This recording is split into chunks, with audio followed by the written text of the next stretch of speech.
Y ahora sí, el café está servido para recibir al invitado del día de hoy. Él es Guido Lorenzo, director en LCG Consultora. Gracias, Luciana. Y bueno, muchísimas gracias, Guido, por tu presencia. Realmente satisfecho de tenerte acá junto a nosotros. Gracias. Y como decía bien Gustavo en la presentación, vamos a hablar un poco de la economía, la finanza y qué es lo que viene para adelante, pero primero ubiquémonos en el presente. ¿Qué diagnóstico hay de este presente que tenemos económico-financiero de la Argentina? El diagnóstico, si se quiere, vamos a empezar por la parte más importante, que es el lado real, ¿no? El diagnóstico que tenemos es una economía que está en recesión ya hace 2 años y va seguramente a haber un tercer año de recesión. Entonces, podríamos preguntarnos por ese punto de partida. Digo, es una economía que está cayendo y esa economía que se está contrayendo, producto de una devaluación que no fue expansiva, producto de un ajuste fiscal y producto de un plan monetario demasiado ambicioso en términos de lo que quiere llevar adelante cada uno, digamos, de los objetivos de cada uno. Los tres atentaron contra la actividad y ninguno de los tres pudo eliminar tampoco el tema de la inflación. Por lo tanto, actividad y pobreza, que me parecen los temas más relevantes, son problemas, digamos, el diagnóstico o el corazón sobre el cual debemos basarnos siempre los economistas como para no perder el sentido de la realidad, digo, ¿no? En el medio sí, obvio, un quasi default, podríamos decirle, no sé, o en mi opinión un default, no te pagaron en tiempo y forma, este reperfilamiento, esperando a que se presente el proyecto. Y con un mercado de cambios con un control de cambios que la verdad no afecta, me parece, al minorista, no es el cepo de Cristina, pero que la verdad empieza a haber o surge como consecuencia de un retiro de depósitos en dólares que fue preocupante en la primera semana y que podría haberse contagiado al depositante en pesos. Pasado este plazo, llamémoslo así, o este periodo hasta que venga el 10 de diciembre, se supone que puede llegar a haber algún cambio o no en cuanto a lo que es la gobernabilidad futura. ¿Con qué se va a encontrar o cómo va a seguir del 10 de diciembre? Porque obviamente va a tener una continuidad todo este inconveniente que hoy está surgiendo. ¿Cómo ves el futuro después del 10 de diciembre? Yo creo que dependerá mucho del punto de partida, digamos, ¿no? Porque la verdad que estamos en septiembre y es muy poco el tiempo de diciembre, pero en Argentina es mucho, digo, claro, ¿no? es poco, pero es mucho. Poco, pero es muchísimo, digo. Dicen que Argentina es ese país que te vas una semana y pasó de todo y te va 10 años y volvés y no pasó nada, ¿no? Parece que es así. Entonces, en ese periodo, en estos 3 meses, puede ser que pasen muchas cosas. Dentro de esas cosas, yo creo que parte del acuerdo tácito que hay, creo que tácito, es que Alberto Fernández reciba un país con reservas internacionales y no un país fundido, por decirlo de alguna forma. Entonces esa herencia va a ser importante. ¿Por qué? Porque va a haber que renegociar, digo. Entonces ahí el próximo gobierno se va a encontrar con una economía contrayéndose, con deuda para pagar y con una demanda social latente fruto de los derechos adquiridos, digamos, que fueron teniendo durante todos estos años. Por lo tanto, ese combo, digamos, de demandas que va a tener, digamos, y de obligaciones que va a tener el futuro presidente, es interesante, digo, y es interesante en términos de representatividad política. Digo, ¿a qué sector va a priorizar por encima de cuál? Digo, ese punto no es menor. Digo, ser un candidato que gana con la legitimidad, no sé, supongo que es cierto que todavía la elección no está dada, pero si gana con un buen caudal de votos, seguramente algunos va a tener que desilusionar, o al mercado, o a acreedores. Digo, el mercado, cuando uno dice el mercado, es acreedor minorista, puede ser. Claro, digo, somos todos, ¿no? El mercado somos todos, digo, no, nada del otro mundo. Al minorista o justamente a los consumidores mismos y a las familias, ¿sí? Y empresas. Digo, porque también la consolidación fiscal es algo, por ejemplo, que se tiene que enfrentar cualquier gobierno, sea Macri, que tiene apellido Macri, o sea Fernández, en la boleta con Kirchner. El déficit fiscal va a haber que afrontarlo y bajo la tutela del fondo no va a haber espacio, me parece, para la emisión monetaria. Quizás quizás yo ahí le dejo una ventana a que el Fondo Monetario sea un poco más laxo en el próximo programa con Argentina, que entienda, digamos, que las dificultades de nuestro país no permiten que por ahí reaccione la economía en los tiempos que ellos esperan, y sea un programa un poco más adecuado a que sea soportable, digamos, socialmente y políticamente. Dijiste unas cosas que son un buen disparador para, por ejemplo, decir, una de tus notas dices los dilemas de Alberto, pensando en justamente que Alberto Fernández se consagre definitivamente como presidente de la República Argentina.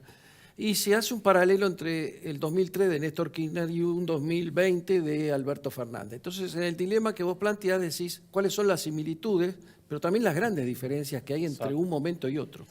Sí, 2003 es interesante esto, digo, desde el punto de vista sociológico, digo, Sí. no, yo soy economista, ¿no? Pero no, uno puede ver, pero en el 2003 o en las grandes crisis argentinas, la disciplina, digamos, o el nivel de exigencia de la gente baja. Digo, si yo hoy quiero subir el tipo de cambio, no, si hoy sube el tipo de cambio, se resiste el salario a perder, digamos, en términos de dólares. Sin embargo, en el 2001 no hubo ninguna resistencia y en otras crisis tampoco, digo. Entonces, en esas grandes crisis donde se rompe tanto, digamos, donde los contratos, digamos, se terminan de romper por completo, existen esos espacios como para hacer todo de nuevo, digamos, ¿sí? Entonces, el 2013 era una situación así, no existía la demanda social, o la demanda social era simplemente laburo. Queremos laburar, está bien, pero estaban las máquinas, digo, ¿sí? Y estaba el tipo de cambio alto, y estaba, digamos, un país que nos podía demandar productos. Justo la demanda encima se orientaba hacia Argentina, de ahí los términos de intercambio creciendo en ese periodo. Se dieron un conjunto de cuestiones que la verdad que hicieron que la economía sea algo distinto, o sea, solamente poner en marcha, digamos, ese aparato. No le quito mérito, digamos, a eso, porque la verdad que también había que hacerlo en medio de lo que venía, lo que era previo, digamos, ¿no? Un presidente como fue Néstor Kirchner que tuvo que consolidar la crisis política de la que venía Argentina. Ahora, el próximo gobierno, el del 2020, se va a encontrar una economía con necesidad de ajuste fiscal, que no tiene nada que ver con la situación de superávit que tuvo Néstor. Se va a encontrar con una cuenta corriente aún deficitaria. Se va a encontrar con una economía que hace 3 años que viene cayendo y que va a seguir cayendo, porque la verdad es que si la economía este año ronda el 3% de caída del producto, para el año que viene deja otro 3% de arrastre. Entonces, no hay, la verdad, no existe, es muy distinta la economía. El candidato, perdón, ¿no? Pero para cerrar esto, el candidato en sí mismo y que él se quiera presentar como Néstor, digo, me parece que es, desde el punto de vista del marketing, está vendible, está bueno para ello, es sexy. Digo, pero del punto de vista de la economía, si vamos a la los números, política, claro, la condición es totalmente distinta. La condición es completamente distinta. Acá lo que yo quería decir, y apoyando lo que decía Guido con respecto a esta alternativa, es el gobierno de Macri recibió el coche con el tanque vacío y lo va a entregar, teóricamente, puede llegarse a dar, sea él mismo o no, va a entregar la llave con el tanque vacío. Y la alternativa no es lo mismo que la proyección que había en el 2001, 2003, con ese crecimiento, ¿es así? Con esa probabilidad de, por lo menos, empezar a andar, iba todo para adelante. Le va a costar mucho, me parece, generar entusiasmo, claro, digamos. Los primeros 100 días la luna de miel la va a tener, digo, pero en esa luna de miel no se tiene que dormir en los laureles, digamos. Y en eso me parece que surge un problema de Argentina que es de largo plazo, digamos, y que va a tener que afrontar, que es justamente el de encontrar un horizonte, digo, ¿no? Y de buscar esa brújula, digamos, y que diga quiero ir para allá.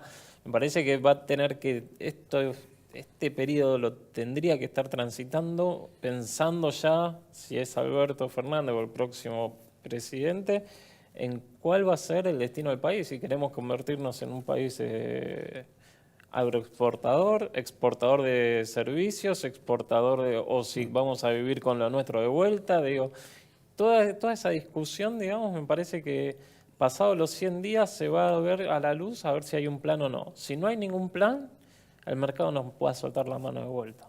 Claro, y aparte, ¿en qué condiciones va a quedar toda la estructura gubernamental? No solamente el Poder Ejecutivo, quién va a ser, sino también cómo quedan las cámaras, ¿no? Y la alternativa de que apoye a el nuevo periodo. Eso es clave y va a ser clave en términos del resultado de la elección general, Sí. digo, ¿no? Porque no es lo mismo, digo, si está a punto de lograr el quórum.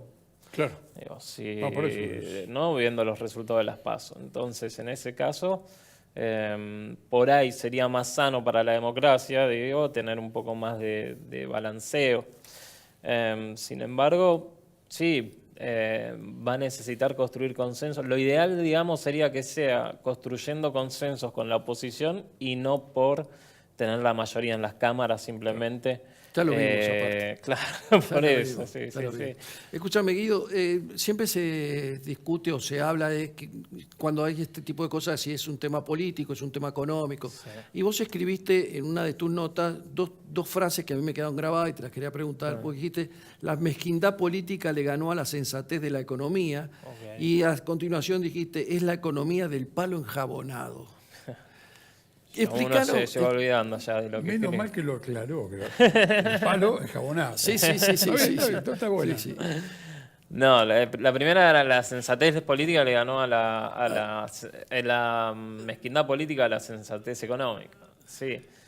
Digo, se vivió un periodo que parecía de tregua entre economistas, de hecho. Hubo una exposición en donde estuvo Emanuel Sí. Álvarez Agis y Luis Caputo, donde justamente parecía que se abrazaban y que eran grandes amigos y un acuerdo entre los economistas, digamos, del equipo de Alberto Fernández y los economistas del oficialismo, digo, del equipo económico, en donde parecía que lo ideal era entregar un país con reservas, etc. En ese contexto parecía haber sensatez, digo, y en otros países quizás la economía te mata la política. Acá fue al revés, digo.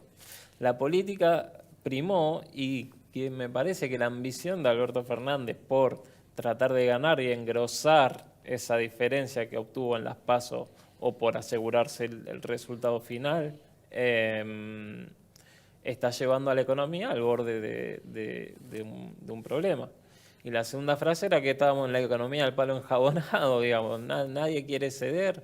Eso es un poco lo que veníamos hablando antes, ¿no? De ese norte que no encuentra el país y en donde Claro. todos tratan de trepar y te vas cayendo. Sí, está muy buena. El problema con eso es que cuando vas cayendo, cada vez duele más, digo, te caes una vez y te rompiste algo, te caíste dos veces y te tal rompiste, ¿viste? Hasta que un día terminás. No me Se quiero van subir más. venciendo, no me quiero subir más, llega un momento en donde la economía es el ciclo económico. Cuando uno, digo, el largo plazo del PIB de Argentina ve eso. La economía quiere crecer, después baja, y digo, y son 12 años ya de estancamiento. ¿Cómo ves? Vos, digamos, como profesor en la facultad, como economista y en todas las consultas, ¿cómo ves el tema de la situación global o cómo le explicás estas cíclicas situaciones a tus alumnos? Es buena la pregunta, porque la verdad que hay un gran problema ahí ya desde el punto de vista de bibliografía a utilizar, etcétera. Digo, Argentina se explica empezando por el tipo de cambio, por ejemplo. Y en cambio en el resto del mundo se empieza explicando macroeconomía con una economía cerrada y después, bueno, la economía se abre, digamos, de repente. Y acá, digamos, está en el corazón, digamos, del tema. E inflación es una patología para los libros. Y acá es con lo que convive uno. Entonces eso, digamos, se genera como un choque entre esa bibliografía y las expectativas de quizás el alumno que tiene, ¿no? Yo doy clases en varios cursos. En macroeconomía los alumnos vienen muy entusiasmados. La verdad que son jóvenes, vienen con muchas preguntas, con muchas dudas. Y tratamos de explicarle para qué sirve, digamos, la política macroeconómica en términos de acercar el ciclo de la tendencia, digamos. Seguimos con esa... Hasta ahí vamos bien. Hasta ahí vamos bien, sí. El problema quizás viene y donde más veo dificultades es cuando hay que explicar en materias como crecimiento económico. Porque los modelos en donde se fue hoy, si se quiere, la teoría de la economía, del crecimiento, no tienen nada que ver con lo que está pasando en Argentina.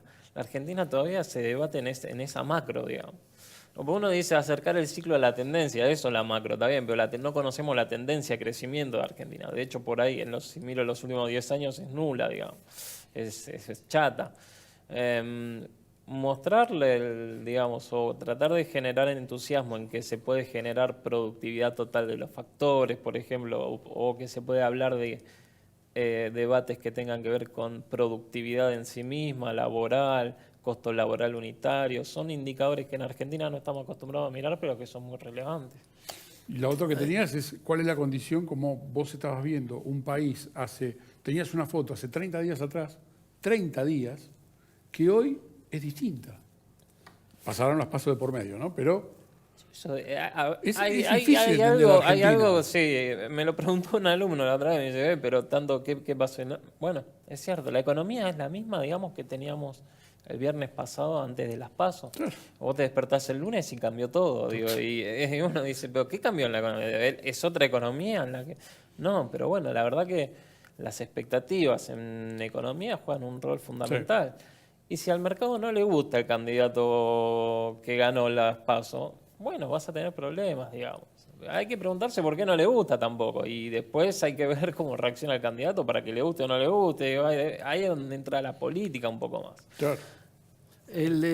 Junto en el equipo de trabajo que tenemos en el banco, hay un chico de 25 años y nos pregunta a nosotros si esta es la peor crisis que se vivió en la Argentina. Digamos, para él es la primera.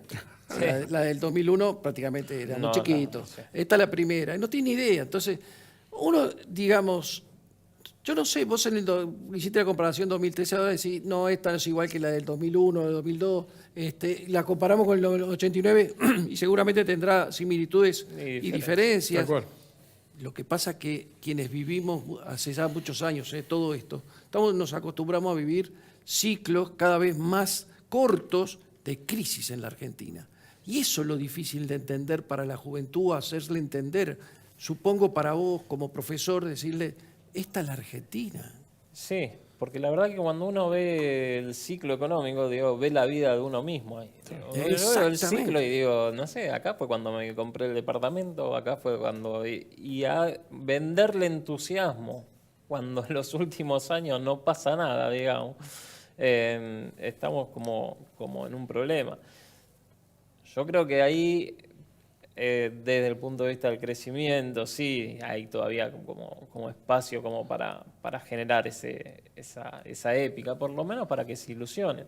Pero la verdad que uno agarra a una persona estándar y en los últimos 50 años, es cierto, claro. 20 de los últimos 50 años la economía cayó, 30 creció, pero no creció, se recuperó, digamos, en muchos de esos años, nada más. Y en promedio en esos 50 años creció menos que la población, o creció a un ritmo similar al de la población, un 2%. La población crece al 1 y pico. ¿No? Guido, la última, simplemente sos director de LSG. ¿Qué es LSG? LSG es la consultora que fundó Martín Lustó en el año 2010. Pero tiene 3 palabras claves, iniciales, ¿no? 3 iniciales claves que son Labor, Capital and Growth. Sí. ¿En el castellano? En el castellano sería, son los factores de la producción, trabajo, capital y crecimiento, básicamente. Habría que agregar la tierra también para Argentina, digamos, ¿no? No hablemos de tierra ahora, ¿no? No, por favor, no, sí. Pero me parece que la idea era justamente en ese momento, fue justamente el nombre, apuntarle. La consultora lo que hace es un análisis, además de la coyuntura, como cualquier consultora, nos gusta centrarnos en algún tema, desmenuzarlo y verle más algo desde una perspectiva a largo plazo. De ahí que venga el nombre y que aparezca el nombre de crecimiento, digamos, en una consultora. Bueno.